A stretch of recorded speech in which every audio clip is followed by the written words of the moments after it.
लेकिन बिहार सरकार और केंद्र सरकार की गलत नीति और पॉलिसी के कारण मिथिला के दोनों एयरपोर्ट को बंद कर दिया गया। हमको जल्द से जल्द जो है पूर्णिया एयरपोर्ट चालू कर दे, वर्षा 2024-2025 में जो उनको हम सत्ता से उखाड़ फेंकेंगे। हर गली हर नुक्कड़ में हम सेनानी है, पूरा मिथिला में हम सब जगह जाएंगे और जगाएंगे। हमें एयरपोर्ट चाहिए। हम कहते हैं जब दूसरे राज्य में हर जिला में एयरपोर्ट है तो मिथिला के हर जिला में एयरपोर्ट क्यों नहीं है। नमस्कार, न्यूज़ फॉर नेशन देख रहे हैं आप। मैं हूं आपके साथ धीरज सिंह। पूर्णिया एयरपोर्ट की मांग को लेकर दिल्ली के जंतर मंतर पर पूर्णिया और आसपास के जिलों से काफ़ी संख्या में बिहार के लोग यहां पर पहुंचे हुए देख सकते हैं कि सब लोगों की एक ही मांग है कि पूर्णिया एयरपोर्ट की जो बनना है उसको जल्द से जल्द बनाई जाए। हमारे साथ कुछ लोग हैं, उनसे बात करते हैं। क्या नाम हुआ आपका? मेरा नाम चंद्रजीत झा हुआ। अच्छा, पूर्णिया एयरपोर्ट की मांग को लेकर आप लोग जंतर मंतर पहुँचे हैं, क्या है, क्या उम्मीदें हैं? नहीं, पूर्णिया जो है, पूर्णिया जिला जो है 252 वर्ष पुराना जिला है। और भारत जब आज़ाद नहीं हुआ था, जिस समय आज़ाद भारत की आज़ादी नहीं हुई थी, उस समय भारत में मात्र 7 एविएशन कंपनी था, जिसमें 2 मिथिला में था, दरभंगा और पूर्णिया, जो दरभंगा महाराज द्वारा संचालित एयरपोर्ट था। लेकिन बिहार सरकार और केंद्र सरकार की गलत नीति और पॉलिसी के कारण मिथिला के दोनों एयरपोर्ट को बंद कर दिया गया। और जब अभी वर्तमान में आप देखे होंगे लोकसभा चुनाव हुआ तो दरभंगा को ऑपरेट किया गया, दरभंगा को चालू किया गया। और आप एक नीति आयोग का रिपोर्ट देखे होंगे कि दरभंगा एयरपोर्ट में जो है बिहार का मात्र एक एयरपोर्ट जो है, पूर्वांचल का मात्र एक एयरपोर्ट दरभंगा एयरपोर्ट जो है जो प्रॉफिट में चल रहा है। बाकी पटना और गया 40 लाख 80 लाख करोड़ों के मूल्य में वो लॉस में, घाटा में चल रहा है। लेकिन दरभंगा एयरपोर्ट पे सुविधा के नाम पे 0 है। तो हम लोग जो है मिथिला में मात्र एक एयरपोर्ट के लिए प्रतिबद्ध नहीं है। हम लोग जो चाहते हैं मिथिला में कम से कम 7 से 8 एयरपोर्ट बिहार सरकार और केंद्र सरकार दे, और इसकी ज़रूरी है हमारे पास।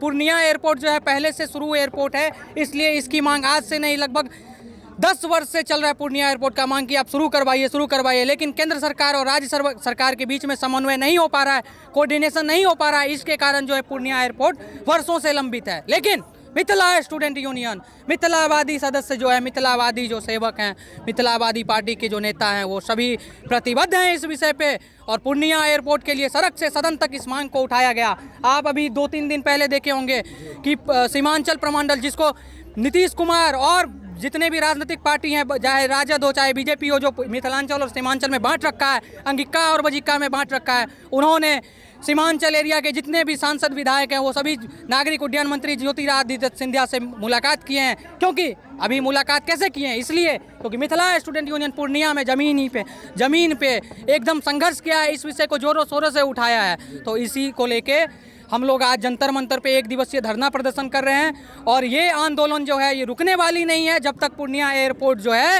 नहीं शुरू हो जाता है। आपके माध्यम से हम केंद्र सरकार और राज्य सरकार से आग्रह और अनुरोध करना चाहेंगे कि इस वर्ष के अंत तक अगर पूर्णिया एयरपोर्ट चालू नहीं होती है तो ये आंदोलन उग्र रूप होगा और ये आंदोलन व्यापक स्तर पर पहुंचेगा। आप लोग जंतर मंतर पहुंचे हैं, लेकिन केंद्र सरकार और राज्य सरकार के बीच आपस में आरोप प्रत्यारोप लग रहा है कि एक दूसरे के कारण नहीं बन पा रहा है। देखिए, ये केंद्र सरकार और राज्य सरकार के चक्कर में हमारा जो है पूरा मिथिला बर्बाद हो गया है। हम लोग का पूर्णिया एयरपोर्ट जो विगत कई वर्षों से मांग है, हम केंद्र सरकार से और राज्य सरकार से मांग करना चाहते हैं कि जल्द से जल्द पूर्णिया एयरपोर्ट हमको दे दे, हमको उर्क करने पे मजबूर ना करे। हमको जल्द से जल्द जो है पूर्णिया एयरपोर्ट चालू कर दे, वर्षा 2024-2025 में जो उनको हम सत्ता से उखाड़ फेंकेंगे। हर गली हर नुक्कड़ में हम सेनानी है, पूरा मिथिला में हम सब जगह जाएंगे और जगाएंगे। पूर्णिया एयरपोर्ट जब तक नहीं बने तब तक आप लोग आंदोलन करते रहिए। कंटिन्यू मेरा आंदोलन चलेगा और जब तक नहीं बनेगा सड़क से लेकर सदन तक मेरा आंदोलन चलेगा जी। लेकिन सरकार की ओर से तो कहा जा रहा है जो बिहार सरकार है, केंद्र सरकार के कारण जो है नहीं बन पा रहा है, वहाँ पर जमीन अलॉट नहीं करवाया जा रहा है। ये सब राजनीति मुद्दा है। हमें एयरपोर्ट चाहिए। हम कहते हैं जब दूसरे राज्य में हर जिला में एयरपोर्ट है तो मिथिला के हर जिला में एयरपोर्ट क्यों नहीं है। एयरपोर्ट हमारा अधिकार है। पूर्णिया में तो एयरपोर्ट चाहिए ही चाहिए। आज देख लीजिए, पटना का एयरपोर्ट घाटा में जा रहा है, लेकिन दरभंगा का एयरपोर्ट फायदा में है। विकास के नाम पर 0 विकास है वहाँ पे दरभंगा में, कोई सुविधा नहीं है एयरपोर्ट में। लेकिन फिर भी आज जब से चालू हुआ है दरभंगा एयरपोर्ट, वहाँ पर सबसे ज़्यादा फायदा में दरभंगा एयरपोर्ट जा रहा है। अगर पूर्णिया एयरपोर्ट बनता है तो भारत सरकार सबसे ज़्यादा फायदे में जाएगी। सहरसा में भी एयरपोर्ट होना चाहिए, भागलपुर में भी होना चाहिए। मिथिला के हर जिला में एयरपोर्ट चाहिए। एयरपोर्ट हमारा अधिकार है। हमारे युवा जा दर बदर की ठोकर खा रहे हैं। अगर एयरपोर्ट बन जाएगा उनको रोजगार मिलेगा, उनको शिक्षा की उनकी व्यवस्था होगी। एयरपोर्ट हमारा अधिकार है, अंतिम सांस तक हम एयरपोर्ट के लिए लड़ेंगे और अपना अधिकार लेकर रहेंगे। पूर्णिया एयरपोर्ट बनने से काफ़ी आप लोगों को फ़ायदा होगा। जी सर, पूर्णिया एयरपोर्ट बनने से काफ़ी फ़ायदा होगा। अब हम लोग ने संकल्प लिया है कि भेड़ बकरी की तरह ट्रेन में भर के नहीं जाएंगे, आने वाले भविष्य में हम हवाई जहाज़ से जाएंगे। इसी संकल्पना के साथ जंतर मंतर पर ये आंदोलन आहूत किया गया है। आने वाले जो 1 या 2 सालों में एयरपोर्ट का सपना साकार होगा। इसके लिए हमें जो भी कुर्बानी देनी पड़ी, सदन से लेकर संसद तक, बिहार सरकार से लेकर केंद्र सरकार तक हम लड़ेंगे और इस एयरपोर्ट को लेके रहेंगे। अब मिथिला में कम से कम 10 एयरपोर्ट बनना तय है। दिल्ली में मौसम ख़राब है, उसके बाद भी आप लोग यहाँ पर पहुँचे हैं केवल पूर्णिया एयरपोर्ट की मांग को लेकर। देखिए, दिल्ली में मौसम जरूर खराब है, लेकिन हमारे उत्साह में कोई कमी नहीं है। हम लोग को मतलब जिस प्रकार से सरकार की जो नीति है, केंद्र सरकार की और राज्य सरकार की, एक दूसरे के ऊपर में फुटबॉल खेलने की, उस नीति का विरोध हम लोग तो कर ही रहे हैं। और पूर्णिया एयरपोर्ट की जो मांग है हमारी, वो ये नहीं कि मतलब पूर्णिया एयरपोर्ट को नया कुछ करना पड़ेगा, यानी कि पहले से चालू एयरपोर्ट है, यानी कि 1952 से जो एयरपोर्ट चालू था उसको सरकार की गलत नीतियों की वजह से बंद कर दिया गया था। अब क्या है कि अब हम लोग तो उस टाइम जब ज़रूरत नहीं थी तब तो एयरपोर्ट था। अब जब हम लोग सब मतलब हमारे मिथिला से सारे लोग पलायन कर चुके हैं तो वहाँ बहुत सारे मतलब कई बार ऐसा होता है मेरे दोस्त कि किसी की तबीयत बहुत ज़्यादा ख़राब हो जाती है, अब उसको दिल्ली रेफ़र करना है। दिल्ली रेफ़र करना है मतलब उसको आते आते उसकी जान रास्ते में ही अटक जाती है। किसी के पिताजी का देहांत हो चुका होता है वहाँ पर, अब वो वहाँ पर सुविधा नहीं होने की वजह से जिस आदमी को उसी दिन प्रेजेंट होना चाहिए था, वहाँ पर पहुँच जाना चाहिए था, वो आदमी 3 दिन के बाद पहुँचता है। तो बहुत सारी चीज़ें मतलब शिक्षा से लेकर के सब चीज़ का नुकसान जो हम लोगों को हो रहा है। पूर्णिया एयरपोर्ट चालू होने से रोजगार से लेकर के, शिक्षा से लेकर के, स्वास्थ्य से लेकर के व्यापारिक गतिविधि बहुत तेज़ होगी, जहाँ इसके वजह से वहाँ से नौजवानों को पलायन नहीं करना पड़ेगा और हमें एक बेहतर हवाई सेवा मिलनी चाहिए, हमारा हक है। आप एक छोटा सा देश देखिए नेपाल, जिसमें कि 3 करोड़ की आबादी में 80 से 100 एयरपोर्ट है, और बिहार में हम लोगों की जो मिथिला की आबादी है 8 करोड़, उस 8 करोड़ में हमारा एक एयरपोर्ट है। उस एयरपोर्ट में भी समुचित व्यवस्था नहीं है, फिर भी हम वो दरभंगा एयरपोर्ट हमारा बिहार के सारे एयरपोर्ट को बीट कर चुका है, यानी कि हमारा एयरपोर्ट दरभंगा एयरपोर्ट जो है सबसे ज़्यादा प्रॉफिट दे रही है बिहार सरकार को, फिर भी वहाँ व्यवस्था नहीं है। तो हमारी मांग है सरकार से कि ये जो फुटबॉल का खेल चल रहा है, फुटबॉल का कभी गेंद उसके पाले में कभी गेंद उसके पाले में, तो इसको जो है मिथिला की आम आवाम, आम जनता बहुत तरीके से समझ चुकी है। अब ये होगा उनके साथ कि जो हमारे विधायक है, जो हमारे सांसद हैं, उनके घरों को, ये नहीं कि दिल्ली में बैठ जाएंगे, जब भी वो पूर्णिया में जाएंगे या कहीं भी होंगे उनके घरों को घेरा जाएगा कि भाई या तो काम करो, पूर्णिया एयरपोर्ट दो, और नहीं तो अपना सीट गद्दी छोड़ो। जो हमारे हक के लिए लड़ेगा हम उसके साथ, हमारा मत उनको मिलेगा। पूर्णिया एयरपोर्ट से युवाओं को रोजगार भी मिलेगा। जी बिल्कुल रोजगार मिलेगा। देखिए हो क्या रहा है कि हम किसी से कोई भीख नहीं मांग रहे हैं, हम ये नहीं कह रहे हैं कि हमको ये दीजिए वो दीजिए। मैं बस इतना हम लोग बस इतना कहना चाह रहे हैं कि जो हमारे पास आज से 100 साल पहले था ना, बस आप वो लौटा दीजिए हमें। हम 100 साल पहले बहुत विकास में थे।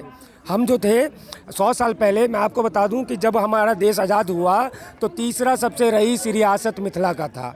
हमें बस वही लौटा दीजिए। हम एजुकेशनल हब हुआ करते थे, हमें रोज़गार के लिए हमारा एजुकेशनल हब फिर से बन जाना ही काफ़ी है। पूर्णिया और आसपास के जो क्षेत्र के जो सांसद है वो तो केंद्रीय मंत्री से मिल रहे हैं, लेकिन कोई पॉजिटिव दिख नहीं रहा है रास्ता। देखिए, सबसे पहले तो मैं मिथिला स्टूडेंट यूनियन को धन्यवाद करना चाहूँगा कि बार बार मिथिला के लिए, मिथिला के विकास के लिए, मिथिला चाहे वो शिक्षा के क्षेत्र में हो, स्वास्थ्य के क्षेत्र में हो, किसी भी क्षेत्र में हो, बार बार जंतर मंतर के द्वारा या सड़क से लेकर के, संसद से लेकर के, विधानसभा से लेकर के अपनी आवाज़ को बुलंद कर रहे हैं। मेरा एक ही बात कहना है कि जिस तरह से आज़ादी के लिए गुजरात से चल कर के महात्मा गांधी ने चंपारण, जो मिथिला की धरती हुआ करती थी, चंपारण कोई बाहर की धरती नहीं है, वो भी मिथिला के अंदर आते थे, उस धरती से उन्होंने आज़ादी की आगाज़ किया और आज उस मिथिला को अलग किया जा रहा है हर एक चीज़ से, चाहे शिक्षा से हो, स्वास्थ्य से हो, हम कोई नई बात नहीं मांग रहे हैं। मिथिला एक पौराणिक स्थिति में आप देखेंगे रामायण से लेकर त्रेता युग से चलता आ रहा है। मिथिला कोई नई बात तो है नहीं। तो हम प्रधानमंत्री जी को यही कहना चाहते हैं कि जिस तरह से आप गुजरात में 11, 15 पता नहीं कितने एयरपोर्ट खोल रखे हैं, लेकिन जबकि बिहार की आबादी, मिथिला की आबादी अगर ले लें तो 12-13 करोड़ आबादी है, लेकिन उसके बावजूद भी वहाँ पे सिर्फ एक एयरपोर्ट है दरभंगा में। तो पूर्णिया का जो एयरपोर्ट है वो बहुत ज़रूरी है। अगर इन मांगों को नहीं मांगते हैं तो ये मिथिलावादी जो लोग हैं और मिथिला के जो लोग हैं और मिथिला स्टूडेंट यूनियन के जो संगठन हैं, ईंट से ईंट बजाने का काम करेंगे। एक एक नेता को सोने नहीं देंगे, घर से उठा करके और सड़क से लेके संसद तक उनको जगाने का काम करेंगे। आप ये तख्ता लेकर खड़े हैं, हम सबने ठाना है पूर्णिया में एयरपोर्ट बनवाना है, आप कब तक खड़े रहिएगा इस तरह से? सबसे पहले तो सबको जय मिथिला और सबको धन्यवाद। हमारा एक ही मुद्दा है, सरकार को यही बताना है कि हम शुरू से लड़ते हुए आए हैं, हमारा ये पहले बार का आंदोलन नहीं है और सरकार ये चीज़ कान खोल के सुन ले। सरकार जो हमें बिछड़ापन और इस तरीके से हमें एक तरफ को धकेल दिया है, और सरकार को, मंत्रालय को एक चीज़ और बताना चाहता हूँ कि बिहार या मिथिला में कोई ये चीज़ नहीं है कि सब कोई गरीब है, अफोर्ड कर सकता है। आप एक बार चालू तो करके देखो, ये मत समझो कि गरीबी में है, सबके पास पैसे हैं। आज हमारा दरभंगा इतना प्रॉफिटेबल में जा रहा है, आप सबसे ज़्यादा एयर टिकट वहाँ पे महंगा कर रखे हो यार, बेवकूफ़ी कर रखा है आप लोगों ने। आप लोगों के पास मैनेजमेंट है या नहीं है? सरकार से मेरा यही कहना है कि देखिए ये नॉर्मल सुविधा है, आज के जनरेशन में ये नॉर्मल चीज़ है। अगर आपने जितने संसाधन बनाए उसमें से एक ये भी आज बहुत महत्वपूर्ण है, उस चीज़ को तो कम से कम पूरा करिए, आप प्रॉफिटेबल में रहेंगे, लॉस में नहीं जाएंगे। बारिश हो रहा है लेकिन आप लोग एयरपोर्ट की मांग को लेकर दिल्ली में पहुंचे हुए हैं। बिल्कुल, सबसे पहले मैं आपके चैनल के माध्यम से सभी आपके दर्शकों को नमस्कार करता हूँ, प्रणाम करता हूँ। आज हम सभी लोग मिथिला स्टूडेंट यूनियन के बैनर तले यहाँ पे उपस्थित हुए हैं पूर्णिया एयरपोर्ट के मांग को लेकर। यह मांग हमारा जो है वो लीगल मांग है। मैं सबसे पहले मैं बता दूं कि 2016 ईस्वी में जो भारत के जो यशस्वी प्रधानमंत्री आदरणीय नरेंद्र मोदी ने उड़ान योजना के तहत पूर्णिया एयरपोर्ट की घोषणा करी थी। बीते 8 साल बीत जाने के बाद भी पूर्ण रूप से पूर्णिया एयरपोर्ट को नहीं बनाया गया है। यह काफ़ी दुखद और काफ़ी ही गलत चीज़ हम लोगों को बयां आ रहा है इस चीज़ से। चलिए, तो बहुत बहुत धन्यवाद। ये साफ तौर पे देख सकते हैं कि पूर्णिया और आसपास के ज़िलों के जो लोग हैं यहाँ पर पहुँचे हुए हैं दिल्ली के जंतर मंतर पर, और इन तमाम लोगों की एक ही मांग है कि जो पूर्णिया का। दिल्ली से न्यूज़ फाउंडेशन के लिए मैं धीरज सिंह।